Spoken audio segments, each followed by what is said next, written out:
pregunta usted si sus versos son buenos. Me lo pregunta a mí. Antes se lo ha preguntado a otros. Ahora, ya que usted me ha permitido aconsejarle, le ruego que abandone todo eso. Usted mira a lo exterior, y esto es, precisamente, lo que no debe hacer ahora. Nadie le puede aconsejar ni ayudar. Nadie. Solamente hay un medio. Adéntrese en sí mismo. Investigue la causa que le impulsa a escribir. Examine si ella extiende sus raíces en lo más profundo de su alma.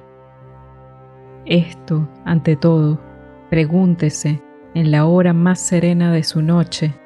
¿Debo escribir? Ahonde en usted hacia una profunda respuesta, y si resulta afirmativa, si puede afrontar tan seria pregunta con un fuerte y sencillo sí, debo. Construya entonces su vida según esta necesidad. Su vida tiene que ser, hasta en su hora más indiferente e insignificante, un signo y testimonio de este impulso.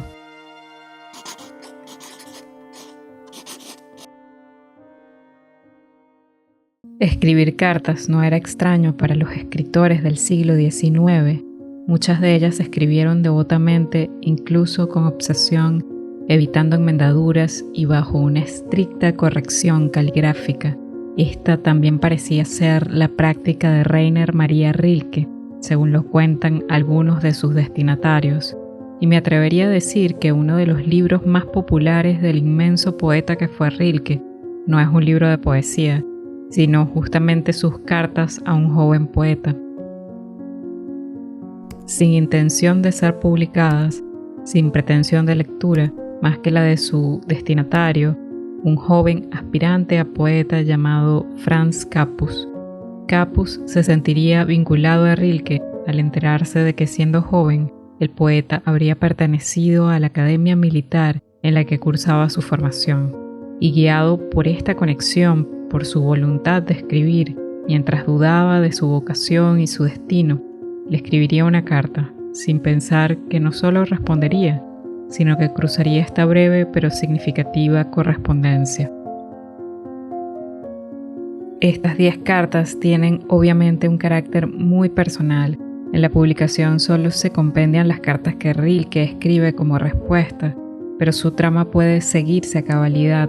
Su tono se va haciendo progresivamente más cercano, pero su contenido terminaría siendo universal en cuanto al legado de una guía poética, pero aún más como una guía para la vida del poeta y del artista.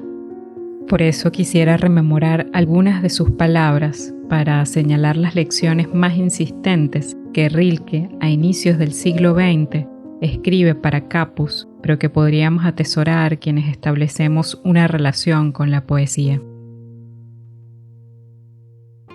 Estas cartas corresponden al periodo entre 1903 y 1908, y su lectura parece imprescindible cuando el oficio poético se convierte en posibilidad vocacional. Están bellamente escritas, con generosa devoción y un tipo de entrega muy distintivo. No es el único libro de cartas de Rilke que podemos leer y apreciar. La correspondencia con los extraordinarios escritores Boris Pasternak y Marina Tsvetaeva también fue compilada y publicada en un libro llamado Cartas del Verano de 1926. Pero en esta ocasión nos detendremos en las recomendaciones de las cartas a un joven poeta, como un manual de iniciación para quienes buscamos ahondar en la escritura y el arte, atendiendo a 6 lecciones fundamentales en torno a la poesía.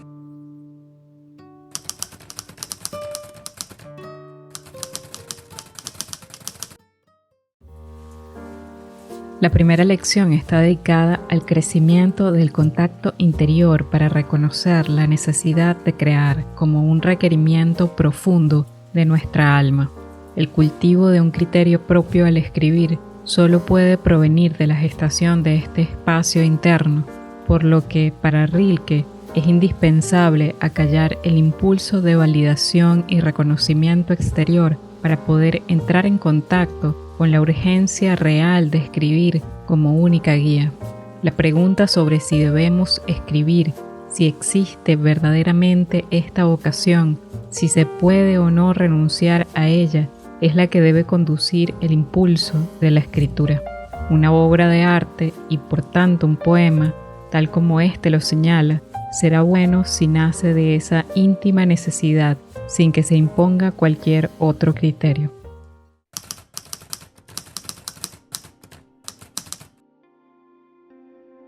La segunda lección está orientada al cultivo de la soledad y la paciencia. Para este autor, la creación poética no surge de la actividad social y la comparación, sino que es fruto del aislamiento y de un tiempo de maduración indeterminado. Sus lecciones están asociadas unas a otras y el desarrollo de ese espacio interior solo podría manifestarse en la soledad y la paciencia, porque en el fondo y justamente en las cosas más profundas e importantes estamos indeciblemente solos. Rilke nos dice que la soledad es difícil, pero justamente por ello debe preferirse.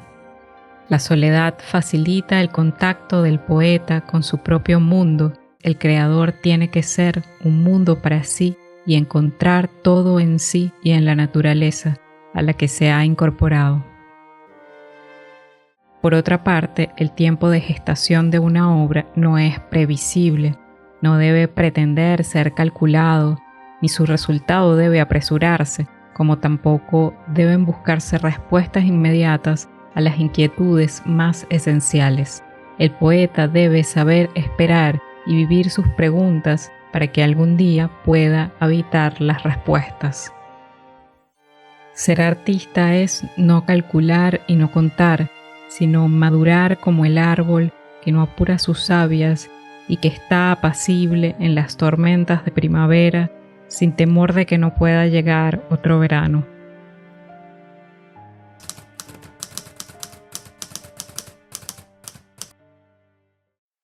La tercera lección de Rilke está relacionada con la selección de temas para escribir. Nos exhorta a evitar la grandilocuencia de elegir temas universales, temas abstractos o impersonales, mientras considera que la verdadera riqueza del poeta reside en su cotidianidad, en su entorno inmediato. Rilke recomienda evitar formas y tópicos demasiado comunes, como los versos de amor, porque son los más difíciles para aportar originalidad, para verlos con una mirada propia y madura y para abordarlos con el rigor de nuestra necesidad. Es posible que estos temas aparezcan, está claro, pero no son los aconsejables para iniciarse. Por el contrario, describir los propios pensamientos, anhelos, tristezas, recurriendo a las imágenes del entorno y a las imágenes de nuestros sueños, puede ser una manera más natural, más humilde de empezar la búsqueda del poema y un estilo propio en la escritura.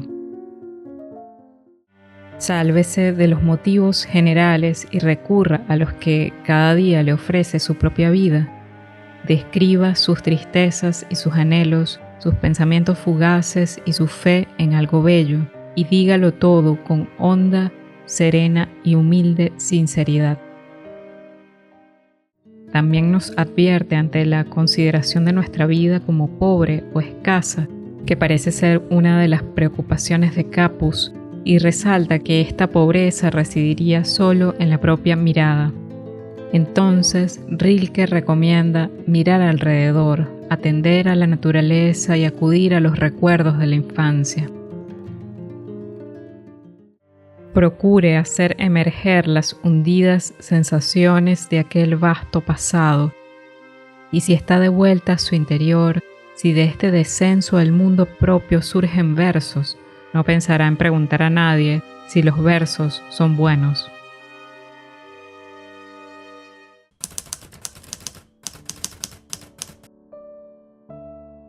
La cuarta lección de Rilke tiene que ver con las observaciones del entorno crítico, es decir, con la atención a las posibles lecturas de la propia obra. El aprendizaje del poeta requiere protegerse de juicios analíticos sobre su escritura y, en cambio, intentar nutrirse de lecturas que expandan su visión del mundo y del tipo de escritura que quisiera desplegar. Rilke considera que debemos rechazar la crítica literaria, al menos la que proviene de un carácter lógico y analítico.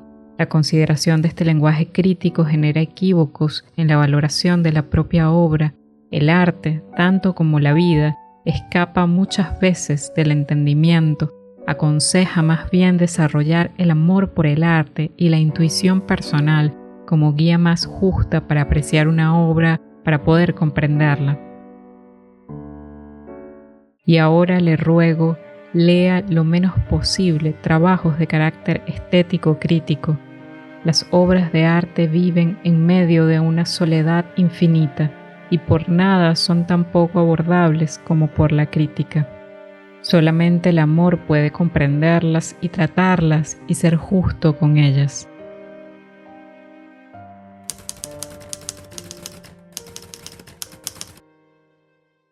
La quinta lección está dedicada al conocimiento de nuestra dimensión emocional e intelectual que nos conduzca a la transformación del carácter. El poeta debe aprender a convertir sus estados de ánimo y sus dudas en instrumentos creativos. Sin embargo, un consejo más preciso es evitar la ironía, mientras nos sugiere buscar en la profundidad de las cosas, allí donde la ironía no alcanzaría a descender. Nos impulsa a educar la duda, no de una forma destructiva, sino como exigencia de pruebas y argumentos en la escritura y en la vida, hasta que se convierta en una herramienta que nos ayude a edificar el propio destino. Su duda puede tornarse una virtud si usted la educa. Debe volverse clarividente, debe volverse crítica, y vendrá el día en que la duda deje de ser destructiva para convertirse en una de sus mejores colaboradoras, tal vez la más inteligente de las que construyen su vida. Otro recurso emocional que promueve ejercitar es la capacidad para aceptar las tristezas como momentos de transformación en los que algo nuevo puede emerger en nosotros. Estos momentos deben sobrellevarse con confianza y permitiendo que el destino pase de dentro hacia afuera, que manifieste lo adecuado en la paciencia y aceptación. En este sentido, escribir poesía sería también consecuencia de una transformación interior, la de convertirse en poeta, ser un poeta. Escribir poemas no sería lo único o no sería exactamente lo que te hace poeta. La sugerencia de Rilke es que te conviertes en poeta y por eso escribes poesía. Y esa transformación no contempla únicamente hábitos de lectura y escritura, sino el ejercicio de un carácter, de una disposición, debido a que el arte es considerado como forma de vida. Y en ello consiste la última de estas 6 lecciones.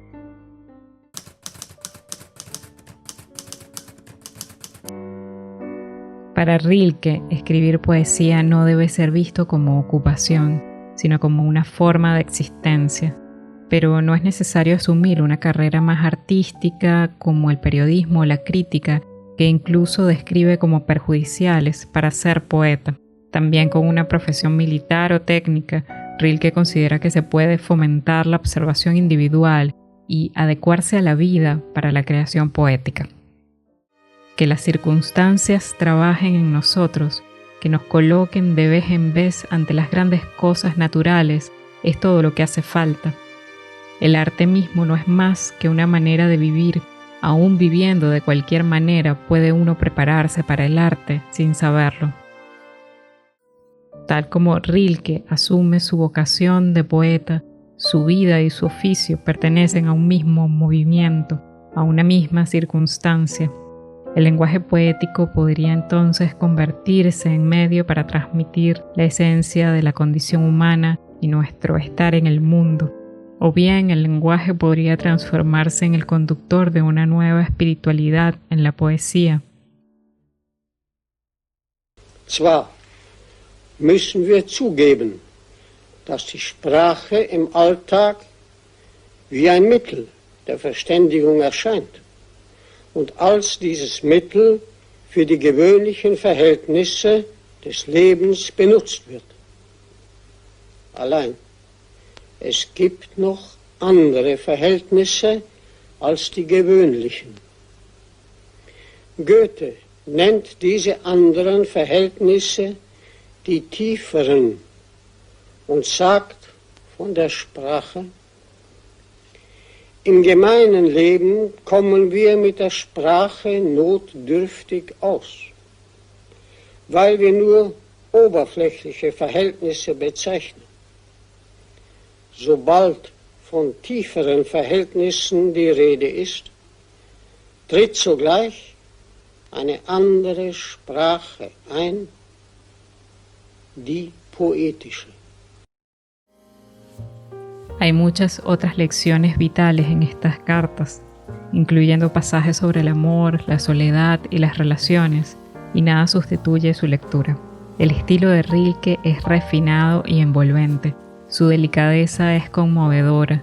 El libro puede conseguirse libre y gratuitamente en línea, y espero que este breve repaso por algunos de sus consejos sea no solo una guía para escribir, sino una invitación para leer o releer estas cartas, tanto como los magníficos poemas de este autor, un escritor austríaco de lengua alemana que supo cultivar su propia lengua en la poesía.